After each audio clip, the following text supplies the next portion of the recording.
नमस्कार, आप देख रहे हैं टीवी 9 डिजिटल। मैं हूं आपके साथ प्रीति रघुनंदन। मिडिल ईस्ट की जंग का असर अब सिर्फ ईरान, अमेरिका और इजराइल तक सीमित नहीं रहा, बल्कि इसका सबसे बड़ा आर्थिक नुकसान उन देशों को हो रहा है जो सीधे इस जंग में शामिल भी नहीं है। जी हां, ताजा रिपोर्ट के मुताबिक इस जंग से सबसे ज्यादा आर्थिक झटका लगा है सऊदी अरब और यूएई को। फाइनेंशियल टाइम्स की रिपोर्ट के मुताबिक ये दावा किया गया है कि ईरान युद्ध की वजह से खाड़ी देशों को अब तक $15 बिलियन से ज्यादा का नुकसान हो चुका है। सबसे पहले आपको बताते हैं कि किस देश को कितना नुकसान हुआ। सऊदी अरब को ऊर्जा राजस्व में करीब $4.5 बिलियन का नुकसान हुआ है।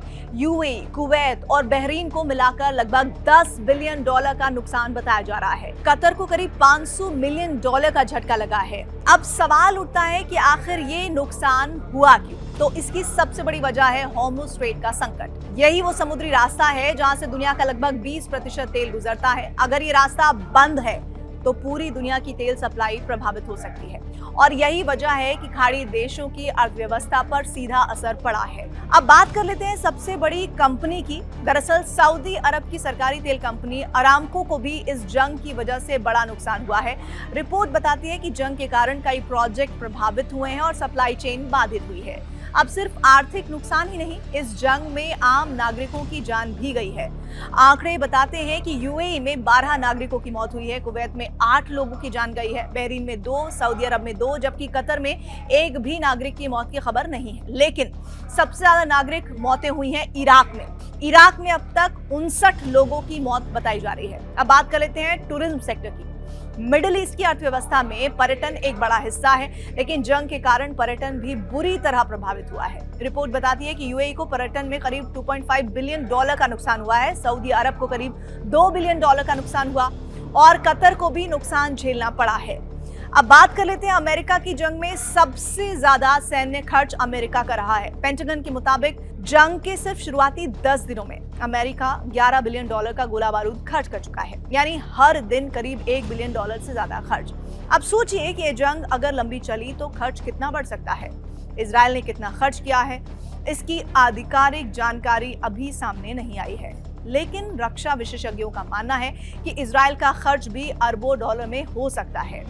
अब बात कर लेते हैं सबसे दर्दनाक आंकड़े की। ईरान में इस जंग के कारण 2000 से ज्यादा आम नागरिकों की मौत हो चुकी है।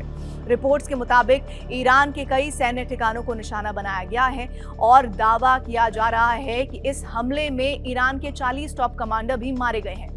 सबसे बड़ा दावा यह भी है कि ईरान के supreme leader Ayatollah Ali Khamenei भी इस हमले में मारे गए हैं। हालांकि इस दावे की स्वतंत्र पुष्टि अभी तक नहीं हुई है, लेकिन अलग अलग जगह पर आप ये पढ़ रहे हैं। ईरान की राजनीति और मिडिल ईस्ट की जियोपॉलिटिक्स को पूरी तरह से बदल सकता है, ये बड़ा सवाल है। क्या ये जंग पूरे मिडिल ईस्ट को अपनी चपेट में ले सकती है? क्या तेल की कीमतें और बढ़ेंगी? क्या दुनिया एक बड़े युद्ध की तरफ बढ़ रही है? रक्षा विशेषज्ञों का कहना है कि अगर हॉर्मुज़ स्ट्रेट बंद हुआ तो तेल की कीमतें अचानक उछाल मारेंगी और इसका असर भारत जैसे देशों पर भी पड़ेगा, क्योंकि भारत अपनी जरूरत का बड़ा हिस्सा तेल आयात करता है। अगर तेल महंगा हुआ तो पेट्रोल महंगा होगा, डीजल महंगा होगा, एलपीजी महंगी होगी, महंगाई बढ़ेगी और आम आदमी की जेब पर सीधा असर पड़ेगा। अब बात कर लेते हैं कि आगे क्या हो सकता है। 3 बड़े खतरे सामने आ रहे हैं। पहला खतरा है तेल संकट, दूसरा है वैश्विक मंदी का जोखिम और तीसरा है बड़े युद्ध का खतरा। अगर ये संघर्ष बढ़ता है तो इसमें और देश भी शामिल हो सकते हैं, और यही वजह है कि दुनिया के बड़े देश अब डिप्लोमेटिक समाधान की बात कर रहे हैं।